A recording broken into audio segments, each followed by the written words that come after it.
uma aula de laboratório de software, falando sobre protótipos de software, né? Prototipação de software. O que é um protótipo? Um protótipo é uma prévia de uma versão final que será entregue ao cliente, ou seja, como uma versão final de um software vai se comportar após estar implementada totalmente, após todas as suas funções estarem ali implementadas, desenvolvidas. E os protótipos, eles têm 4 categorias: o ilustrativo, o simulado, o funcional e o evolucionário. O ilustrativo diz respeito às funções de telas, né? As telas, como elas são projetadas e como elas serão utilizadas pelos usuários. O simulado, ele simula, o próprio nome diz, é o simulado, ele simula interações com o sistema, por exemplo, persistência no banco de dados.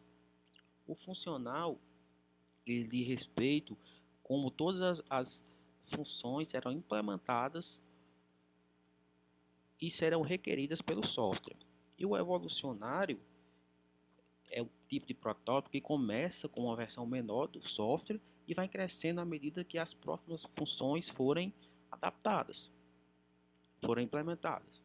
Então, basicamente, essas são as 4 categorias de protótipo. Aqui a gente tem um ciclo das etapas de prototipagem, né?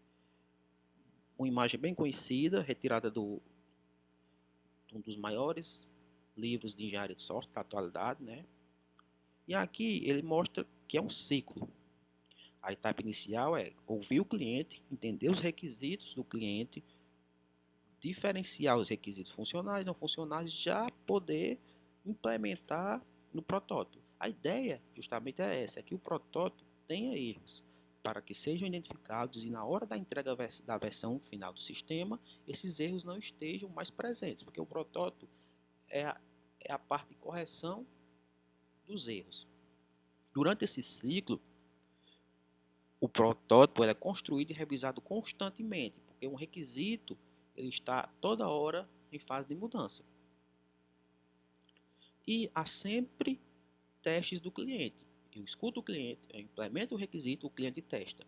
Eu escuto o cliente novamente, implemento o requisito, o cliente testa. E assim o protótipo vai sendo construído à medida de testes e revisões até a entrega final da solução já desenvolvida, a solução já consolidada.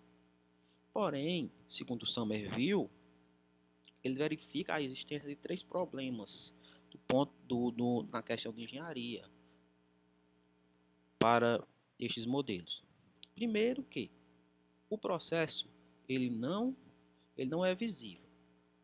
Por quê? Ou seja, se o software ele é construído muito rapidamente, não há como medir o seu progresso. Ou seja, a depender de como ele é desenvolvido, não dá para medir o progresso, a depender da sua velocidade. Os sistemas são frequentemente mal estruturados, né? Ou seja, acrescentar ou modificar pode se tornar muito complicado e de alto custo, de acordo com o que o software vai crescendo. Ponto 3. A exigência de ferramentas e técnicas especiais. Ferramentas e técnicas que auxiliam na produtividade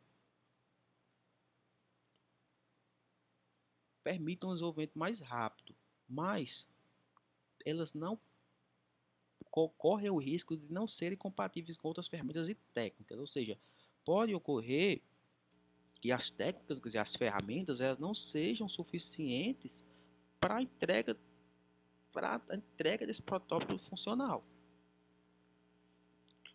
Aqui entra a engenharia de requisitos, que é uma parte fundamental para o desenvolvimento de qualquer produto. Eu tenho que identificar o que o meu produto tem e o que ele não tem. É uma etapa importante de todo o ramo da engenharia. E Somerville indica 5 passos para a obtenção de requisitos na engenharia de requisitos. Primeiro, identificar os requisitos. Quais são os requisitos funcionais e não funcionais? Análise e negociação dos requisitos.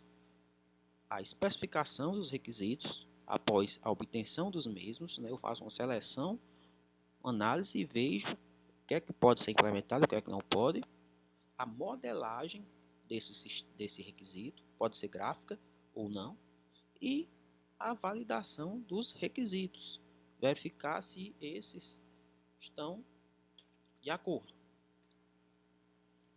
Presmo, outro autor, conhecidíssimo também na engenharia de software, ele elenca 4 atividades genéricas no processo de engenharia de requisitos: estudo de viabilidade do sistema, obtenção e análise de requisitos, especificação de requisitos e documentação, e a validação dos requisitos, o que é um pouco parecido com o que Somerville coloca aqui para a gente.